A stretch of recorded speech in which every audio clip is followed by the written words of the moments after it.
আজকে আমি দেখাবো ক্যাসিও FX991CW-তে কীভাবে সিএলসি ফাংশন ইউজ করতে হয় আগের মডেলগুলোর মতো।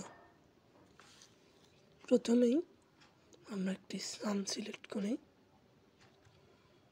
যেমন 10 প্লাস, এরপর যে কোনো একটা ভেরিয়েবল যেমন জেড নেই,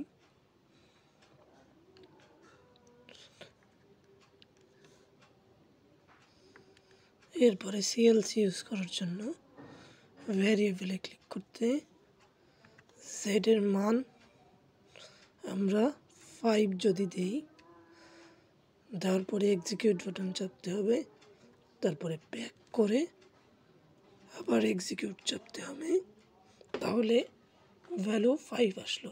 আবার যদি আমরা 7 ইউজ করি সেক্ষেত্রে কী হয়, ভ্যালু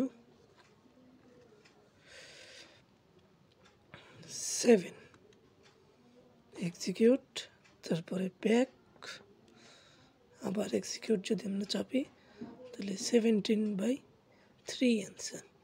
এইভাবে ক্যাসিও FX991CW-তে সিএলসি ইউজ করতে হয়।